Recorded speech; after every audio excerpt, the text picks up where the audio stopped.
ఓం గం గణపతయే నమః. ఓం శరవణభవాయ నమః. ఓం దుం దుర్గాయే నమః. ఓం ఆంజనేయాయ నమః. ఓం ధరణీగర్భసంభూతం విద్యుత్కాంతిసమప్రభం కుమారం శక్తిహస్తం తం మంగళం ప్రణమామ్యహం. శ్రీ అంగారకగ్రహదేవతాయై నమో నమః. ఆంజనేయాయ విద్మహే వాయుపుత్రాయ ధీమహి తన్నో హనుమత్ ప్రచోదయాత్. శ్రీ హనుమద్దేవతాయై నమో నమః. ఓం తత్పురుషాయ విద్మహే మహాసేనాయ ధీమహి తన్నో షణ్ముఖః ప్రచోదయాత్. శ్రీ సుబ్రహ్మణ్యేశ్వర స్వామినే నమో నమః. వీక్షిస్తున్నటువంటి ప్రేక్షకులందరికీ కూడా సుబ్రహ్మణ్యేశ్వరుడు అనుగ్రహం కలుగ్గాక. ఈ యొక్క అక్టోబర్ మాసంలో మనకి 28వ తేదీ నుండి డిసెంబర్ దాదాపుగా 7వ తేదీ వరకు కూడా 45 రోజులు మన భూమికి అత్యంత దగ్గరగా ఉంటూ భూమి నుంచి విడదీయబడినటువంటి ఆ యొక్క కేశవుడు మరియు భూదేవి యొక్క కుమారుడిగా రుద్రాంశభూతుడుగా మరి అంగారకుడు అనగా కుజుడు, ఆయనే మంగళుడు, సమస్త మంగళాలని ఇస్తాడు. అట్లాగే ఈ కుజగ్రహం అనేటటువంటిది మోస్ట్ ఎనర్జెటిక్ పవర్ఫుల్ ప్లానెట్. అంటే ఈ అంతరిక్షంలో ఉన్నటువంటి గ్రహాలలో చాలా శక్తివంతమైనటువంటి గ్రహము. మరియు ఆ యొక్క గ్రహానికి సంబంధించినటువంటి నక్షత్రాలు, రాశులు, లగ్నాలు కలిగేటటువంటి ఉన్నటువంటి జాతకులు కుజగ్రహ ప్రభావానికి లోనై వారి యొక్క ఆకర్షణ చాలా తీక్షణంగా ఉంటుంది. వారు మాట్లాడే ధోరణి కూడా చాలా మూమెంట్ చాలా ఫాస్ట్గా ఉంటుంది. అంటే త్వరగా నిర్ణయాలు తీసుకోవటం, త్వరగా మాట్లాడేయటం, తర్వాత ఆ మాటకి తగ్గ ప్రతిస్పందనగా బాధపడటము, లేదా అహంకార ధోరణి, కొన్ని కుళ్ళు కుతంత్రాలతో కూడుకున్నటువంటి ఈర్ష్యా స్వభావాలు. ఎందుకంటే ఈ కుజగ్రహం అనేటటువంటిది మనకున్నటువంటి సాత్విక, రాజస, తామస గుణాలలో తమోగుణ ప్రధానుడు. ఈ యొక్క అగ్నితత్వకారకుడైనటువంటి అగ్నిగ్రహమైనటువంటి పురుషగ్రహమైనటువంటి ఈ కుజుడు. మరి ఈ అంగారకుడు ముఖ్యంగా మన యొక్క జాతక చక్రాలలో మేషరాశికి, అట్లాగే 8వ రాశి అయినటువంటి వృశ్చిక రాశి, ఈ 2 రాశులకి ఆధిపత్యము ఆయనదే. అలాగే మనకున్నటువంటి 27 నక్షత్రాలలో మృగశిరా నక్షత్రము, అట్లాగే చిత్తా నక్షత్రము. ఇది చిత్తా నక్షత్రం, మృగశిరా నక్షత్రము వృషభ రాశిలో 2 పాదాలు, మిథున రాశిలో 2 పాదాలు ఉంటాయి. అంటే ఈ కుజగ్రహము ఇటు శుక్రుడు ఫలితాలని, ఈ యొక్క బుధగ్రహ ఫలితాలని నక్షత్ర రూపకంగా ఇస్తూ ఉంటాడు. అలాగే మనకి చిత్తా నక్షత్రము 2 పాదాలు కన్యారాశిలోను, 3-4 పాదాలు తులారాశిలోనూ ఉంటాయి. అంటే ఇక్కడ కూడా బుధగ్రహము, శుక్రగ్రహం ఇచ్చే ఫలితాలు ఈ నక్షత్ర జాతకులకి వర్తిస్తూ ఉంటుంది. ఫైనల్గా ఆయన ధనిష్ఠా నక్షత్రము ఇటు మకర రాశిలో 1-2 పాదాలు, కుంభరాశిలో 3-4 పాదాలు. అంటే ఏవైతే శత్రు దోషాన్ని కలిగి ఉన్నటువంటి, శత్రువుగా ఉన్నటువంటి గ్రహాధిపతులు ఉన్నారో వారి యొక్క రాశుల్లోనే ఈ కుజగ్రహానికి సంబంధించిన నక్షత్రాలు ఉంటూ ఉంటాయి. కాబట్టి ఈ యొక్క కుజగ్రహ నక్షత్రాల వారు వివేకాన్ని కోల్పోతారు, ఎక్కువ శక్తి సామర్థ్యాలని చూపించి ఎంతో మందిని లొంగ తీసుకుంటారు, ముఖ్యంగా స్త్రీల పరంగా లొంగ తీసుకుంటారు. అట్లాగే వీరు మకర రాశిలో అట్లాగే కుంభరాశిలో ఉన్నారు కాబట్టి విశేషమైనటువంటి ఉద్యోగ ధర్మ బాధ్యతలని అధికంగా నిర్వర్తిస్తూ ఉంటారు. వీరికి ఒక పని కనుక అప్పచెప్తే ఆ పనిని మంచి యాటిట్యూడ్తో ఎటువంటి కార్యదీక్ష అనేటటువంటి పదాన్ని ఉపయోగించి అందరికన్నా నేనే ముందు చేయాలి, అందరిలో నేనే ప్రథమంగా ఉండాలి అని అత్యుత్సాహంతో మంచి ఆవేశపూరితంగా ఎటువంటి పనినైనా చేయగలుగుతారు. అయితే జాతకరీత్యా గనక వీరు సరైనటువంటి పరిస్థితుల్లో లేకపోయినట్లయితే, అంటే సరైన భావాలలో కానీ నక్షత్రాలలో కానీ లేకపోయినట్లయితే కోపము, ఆవేశము, అట్లాగే చిరాకు, మండిపాటుతనము, అవసరమైతే అవతల వాళ్ళ మీద చేయి చేసుకోవటము, కొట్టటము, అట్లాగే ఎక్కువగా వాహన ప్రమాదాలు, ఎన్నో రకాలైనటువంటి అగ్నిపరమైనటువంటి గండాలు, మృత్యు దోషాలు. ఎందుకంటే వృశ్చిక రాశి అనేటటువంటిది మృత్యు రాశి, 8వ రాశి కాబట్టి 8వ స్థానం, అదే ఆయుస్థానము ప్లస్ మృత్యు స్థానం అని కూడా అంటారు. కాబట్టి ఈ యొక్క కుజగ్రహము ఈ 45 రోజులు కూడా తన యొక్క స్వక్షేత్రమైనటువంటి వృశ్చిక రాశిలోకి 28వ తారీఖు అక్టోబరు ప్రవేశిస్తున్నాడు.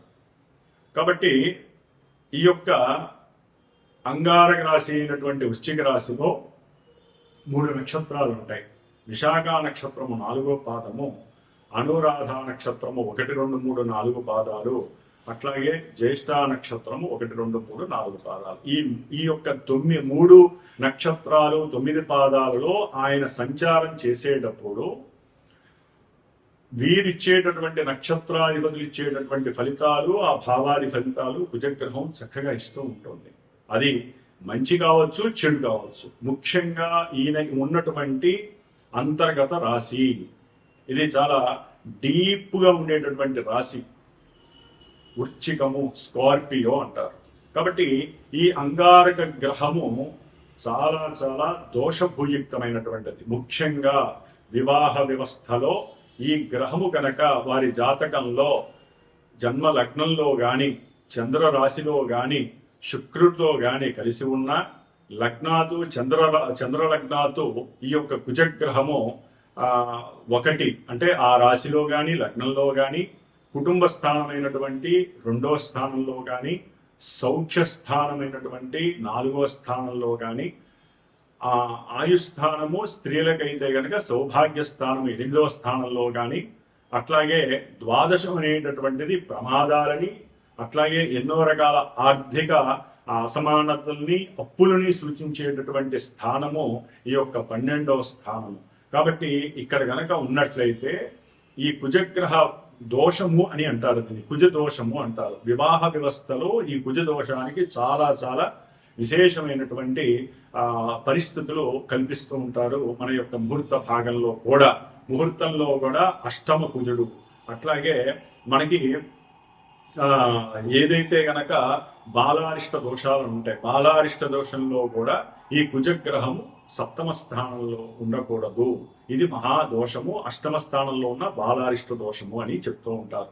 కాబట్టి ఈ కుజగ్రహం వలన చక్కగా ఉన్నటువంటి వారి జాతకాల్లో గనక అవయోగాలుగా ఈ కుజగ్రహం ఇచ్చినట్లయితే గనక జాతకరీత్యా మాత్రమే దంపతుల మధ్య ఉన్నట్టుండి ఆకస్మిక విరోధత్వము, అంటే ఇప్పుడు నడుస్తున్నటువంటి గ్రహస్థితి రీత్యా ఆకస్మికంగా గొడవలు బిగినవుతాయి.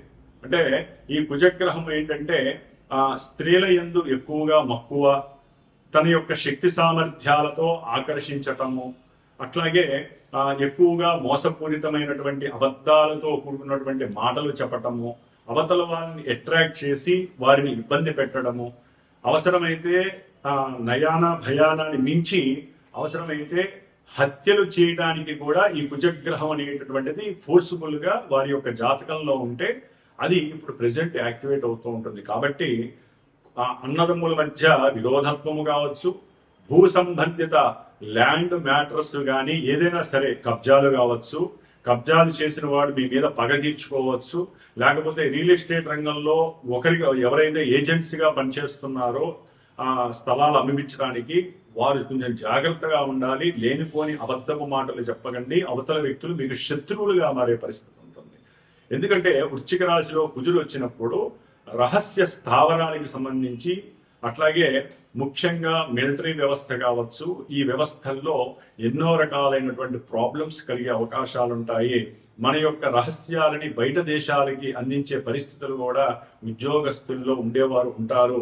ముఖ్యంగా ఇది జలరాశి కాబట్టి ఆ జల సంబంధితమైనటువంటి సముద్రాలు కావచ్చు, నదుల్లో కావచ్చు, అగ్ని అగ్ని కొండలు ఉంటాయి లోపల, అంటే అగ్ని జ్వాలలు బయటికి రావటము, అలాంటి అంటే లావా కొండలు బద్దలవటము అలాంటివి కావచ్చు, లేకపోతే జల సంబంధితమైనటువంటి ప్రమాదాలు జరగవచ్చు. మొన్న కుజుడు వృషభ రాశిలో ప్రయాణ స్థానంలో ఉండటం ద్వారా మరి ఎన్నో రకాలైనటువంటి వాహనాల ద్వారా, అగ్ని జ్వాలల ద్వారా ఎన్నో ఇబ్బందులు కలిగినాయి. ఇప్పుడు వాటర్కి సంబంధించి జల సంబంధిత సమస్యలు, జల సంబంధిత గండాలు ఎన్నో కలగడానికి అవకాశాలు ఉన్నాయి.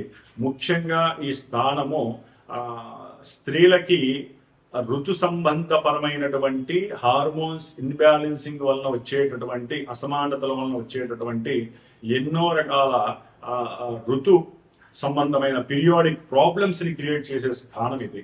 అంటే గర్భ సంబంధిత దోషాలని, గర్భవిచ్ఛిన్న దోషాలని కలిగజేసే స్థానము వృశ్చిక రాశి. మరి ఆ రాశిలో మహానుభావుడు కుజుడు వచ్చి సొంత ఇంట్లో చాలా బలంగా ఉంటున్నాడు. స్వక్షేత్రగతుడైనటువంటి కుజుడు తన యొక్క సొంత ఇంట్లో ఉండటం అనేటటువంటిది ఒక రకంగా మంచిదైనప్పటికీ కూడా ఆ స్థానము 8వ స్థానం అవటం ద్వారా న్యాచురల్ జోడియాక్ లో ఇది అంత మంచిది కాదు. కాబట్టి ప్రమాదాలు, హత్యలు, కుట్రలు, కుతంత్రాలు, అబద్ధాలు, అట్లాగే ఎన్నో రకాలైనటువంటి విపరీతమైనటువంటి నేచర్కి విరుద్ధంగా ప్రవర్తించటము, ఆ ప్రపంచానికి ఒక సమస్యలు ఎన్నో ఉత్పన్నమయ్యేటటువంటి, ముఖ్యంగా ఈయన దీర్ఘకాలిక రోగాలను కలుగజేస్తాడు, శత్రువులను వృద్ధి చేస్తాడు. అట్లాగే అప్పుల బాధ ఒకటి కాదండి. మన భూప్రపంచంలో ప్రతి మానవుడు ఇల్లు కట్టుకోవడానికో, బండి కొనుక్కోవడానికో, చివరికి పెళ్లి జరపడానికి కూడా అప్పులు చేసి పిల్లల్ని చదివించాలన్నా, ఏది చేయాలన్నా అప్పు అనేది సర్వసాధారణమైంది. ఈ యొక్క రుణ బాధలకి కూడా ఈయన కారకుడు. శత్రు రోగ రుణ వృద్ధి కారకుడు కుజుడు. అష్టమ స్థానము దాన్ని వృద్ధి చేయటమే గాని తగ్గించే పరిస్థితి లేదు.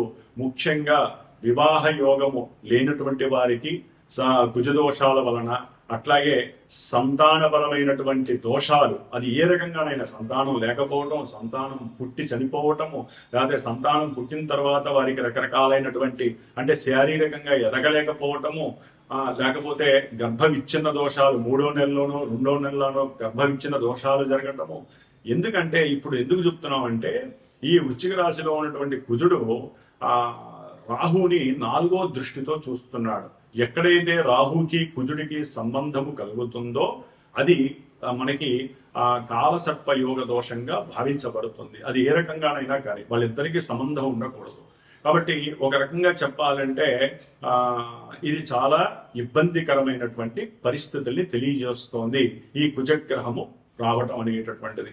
జాతకంలో ఈ కుజగ్రహము కొన్ని పాజిటివ్ వేస్ లో ఇచ్చినట్లయితే వారికి ఆకస్మికంగా గృహపరమైనటువంటి లాభాలు కలగచ్చు, లేకపోతే ఎన్నో కేసుల్లో వీరు గెలవచ్చు, ఆకస్మికంగా ఎన్నో రకాలైనటువంటి సుఖ సంతోషాలు కలగచ్చు, మిలిటరీ వ్యవస్థలో వీరికి గుర్తింపు లభించవచ్చు. ఇట్లా జన్మజాతకంలో వారికి గనక కుజుడు అనుకూలమైన భావాలని, అనుకూల నక్షత్రాల్లో ఉన్నట్లయితే వీళ్ళు రియల్ ఎస్టేట్ లో ఒక టాప్ మోస్ట్ లీడర్స్ గా ఉంటారు. రాజకీయంలో కూడా చాలా పెద్ద పెద్ద వాళ్ళతో ఇంటర్లింక్స్ నడిపే వాళ్ళే ఉంటారు. అట్లాగే ఇది గనక జన్మజాతకంలో ఈ కుజగ్రహము నెగిటివ్ షేడ్స్ ని గనక కలిగి ఉన్నట్లయితే ఇప్పుడు వాళ్ళు లేనిపోని ఇబ్బందులు, నేరాలు, ఘోరాల్లో వాళ్ళు ఇరుక్కోవటము, జైళ్లలోకి వెళ్ళటము, ఎప్పుడు గడప తక్కున్నటువంటి వాళ్ళు పోలీసు గడపలు తొక్కటము, పోలీసుల యొక్క వేధింపు చర్యలు, ఎన్నో రకాలైనటువంటి మానభంగాలు, ఎన్నో రకాలైన హత్యలు, ప్రమాదాలు, వారు అనుకున్న గృహ సంబంధిత విషయాల్లో ఆటంకాలు, గృహ విషయాలలో, ల్యాండ్ విషయాలలో మోసపోవటము, ఇట్లా ఒకటి కాదండి. ఆడవాళ్ళకైతే కనుక గర్భ సంబంధిత దోషాలు చాలా ఇబ్బంది కలిగించేలాగా అవకాశం కలుగుతోంది. కాకపోతే ఇంకొక చిన్న భగవంతుడు మనకి ఇచ్చిన అదృష్టం ఏంటంటే గురువు ఉచ్చస్థితిలో ఉండి దాదాపుగా డిసెంబర్ 5వ తేదీ వరకు ఈ కుజగ్రహాన్ని తన యొక్క దృష్టితో చూడటం ద్వారా ఈ యొక్క ఇబ్బందుల్లో కొంతవరకు మనకి ఎటువంటి ఇబ్బందులు లేకుండా డైవర్ట్ చేసే శక్తి గురుగ్రహం మనకిస్తోంది. అయినప్పటికీ వివాహము, సంతానము, అట్లాగే భూ సంబంధిత కబ్జాలు, లేకపోతే కొంతమందికి అయితే కనుక అన్నదమ్ములతో విరోధాలు, లేకపోతే ఆర్జితం అంటే అక్రమంగా వారి యొక్క ఆస్తులని గృహాలని ఎవరైనా ఆక్యుపై చేసి వీళ్ళని మోసం చేయటము, భయపెట్టడము, అవసరమైతే వారిని హత్య చేస్తానని బెదిరించడము, లేకపోతే ఇంట్లో అన్నదమ్ముల్లో అంతర్గత శత్రుత్వం పెరగటము, లేదా కుజదోషం ఉన్నటువంటి వాళ్ళకి ఓ పట్టాన్ని వివాహం జరగకపోవటము, ఇవన్నీ కూడా ఈ కుజుడు అలాగే కుజుడు రాహుని చూడడం ద్వారా జరుగుతున్నాయి. కాబట్టి మీరు అవకాశం ఉన్నటువంటి వాళ్ళు ఎవరి జాతక చక్రంలోనైనా ఇలాంటి దోషాలు ఉంటే కనుక తప్పకుండా సంప్రదించండి. అందులో ముఖ్యంగా మనకి ఈ కార్తీక మాసంలో నవంబర్ 20వ తారీఖున కార్తీక మాసం వెళ్ళిపోయి మార్గశిర మాసము 21 నుంచి ప్రారంభమవుతోంది. ఈ మార్గశిర మాసంలోనే మనకి దాదాపుగా నవంబర్ 26వ తేదీన సుబ్రహ్మణ్య షష్ఠి, దీన్నే కుమార షష్ఠి అంటారు. ఆ పార్వతీ తనయుడైనటువంటి సుబ్రహ్మణ్యేశ్వరుడు ఈ కుజగ్రహానికి అధిష్టాన దేవత, ఆయనే మంగళుడు అంటారు అందుకని.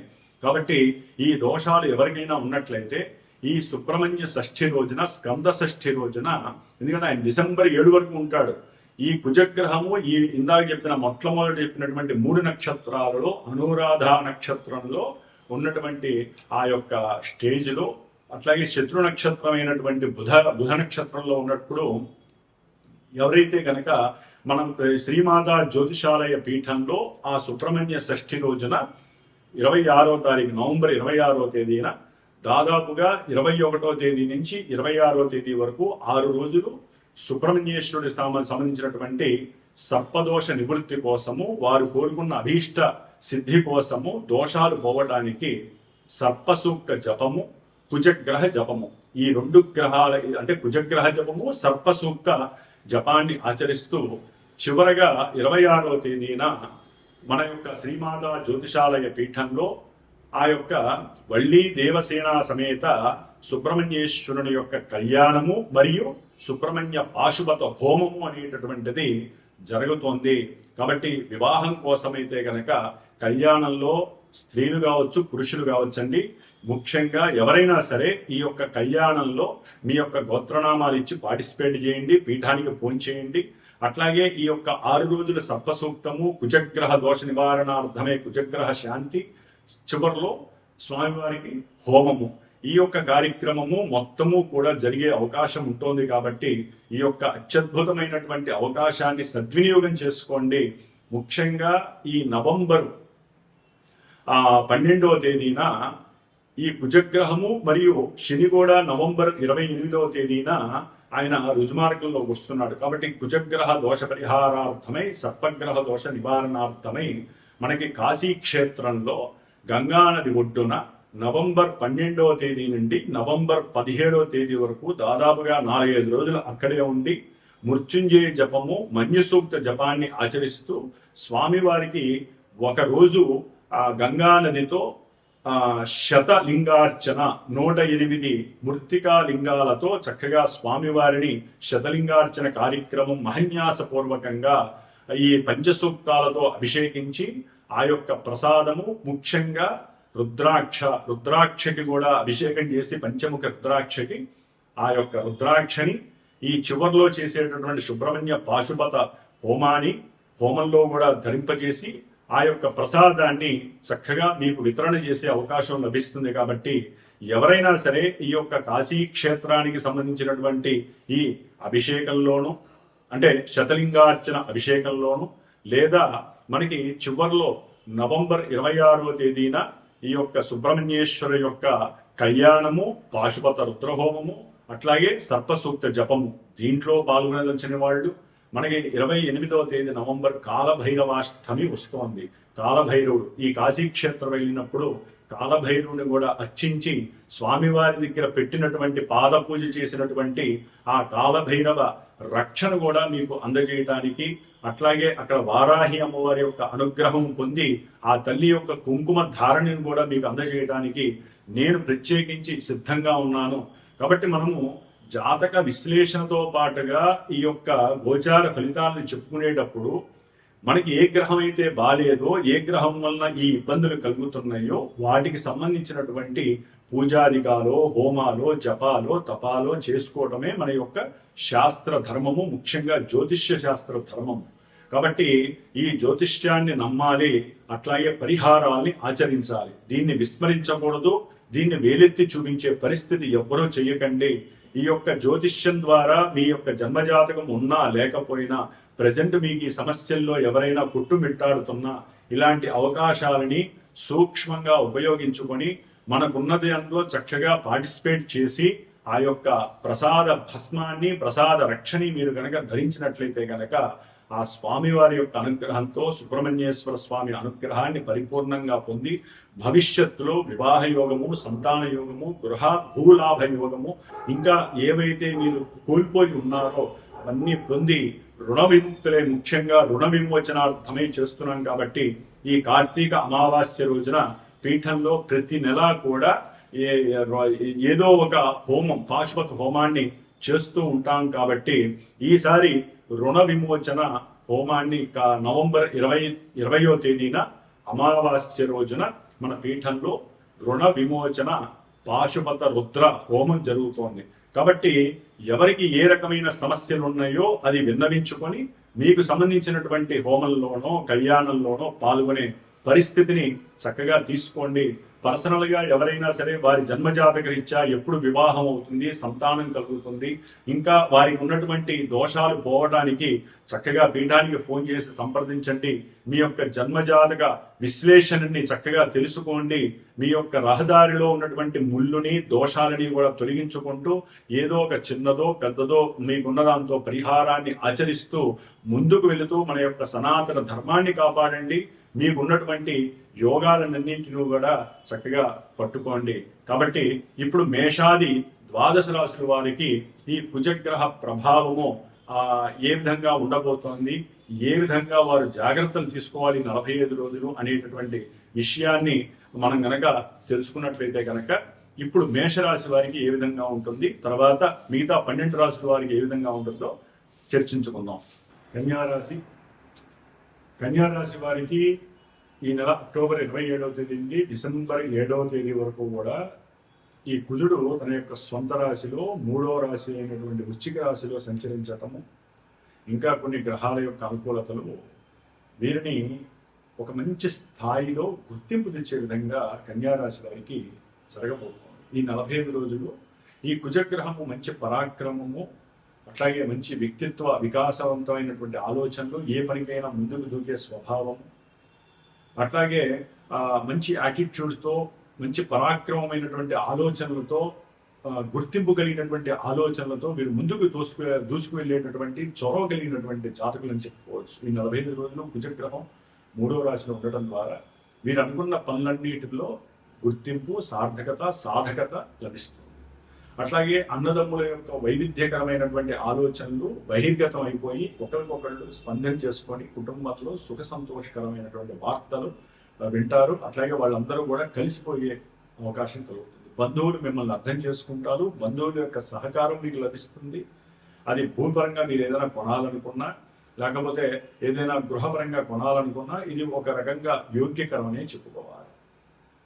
ఎందుకంటే కన్యారాశి వారికి 6వ స్థానంలో ఉన్నటువంటి రాహు మీద కుజుడు పడడం ద్వారా కొంతమంది విద్యార్థులకి ఏదైనా వ్రాతపూర్వకమైనటువంటి విషయాలు, అంటే ఏదైనా పోలీసు, మిలిటరీ, లేకపోతే గవర్నమెంట్ వ్యవస్థలకి సంబంధించి ఏదైనా రాద్దాం అనుకుంటే కనుక ఎగ్జామ్స్లో మంచి పట్టు లభిస్తుంది.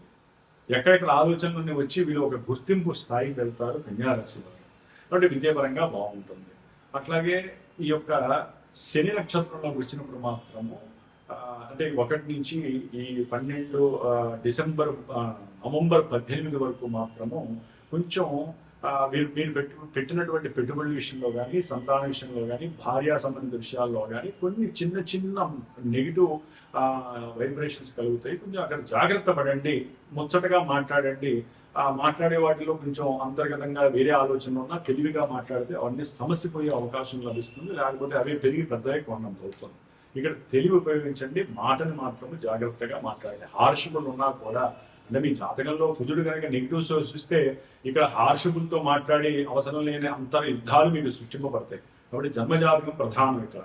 కాబట్టి ప్రజెంట్ మాత్రము కన్యా రాశి వాళ్ళకి కొంత అనుకూలమైనటువంటి పరిస్థితులు, చాలా చాలా అనుకూలమైనటువంటి వ్యాపారపరంగా కూడా మంచి మార్పులు చేర్పులు జరుగుతాయి. ఒక వ్యాపారాన్ని పెద్ద స్థాయిలో ఇంకో వ్యాపారానికి అంటే పెద్ద వ్యాపార స్థలాన్ని తీసుకొని అక్కడికి మార్చుకోవటము, అట్లాగే బంధుమిత్రులతో మాట్లాడిన ప్రతి మాట కూడా వాగ్వాదం లేకుండా మాట్లాడితే కనుక మీకు అది సక్సెస్ వైపుకి వెళ్ళే అవకాశం ఎక్కువగా కలుగుతుంది. కాబట్టి 45 రోజులు కూడా ఒక రకంగా వీరికి అన్ని విషయాలలో భూ గృహ వ్యాపార లాభస్థితి, అన్నదమ్ములతో సఖ్యత, మంచి వివేకవంతమైనటువంటి ఆలోచనలు, మీకున్నటువంటి నాలెడ్జి, శక్తి సామర్థ్యాలు, పరాక్రమము, ఇవన్నీ చక్కటి మోటివేషన్ రూపంలో మిమ్మల్ని అనుగ్రహిస్తున్నాయని చెప్పుకోవచ్చు. కన్యా రాశి వారికి ఇది విశేషమైనటువంటి యోగ కాలము. ఓం సుబ్రహ్మణ్యేశ్వరాయ నమః.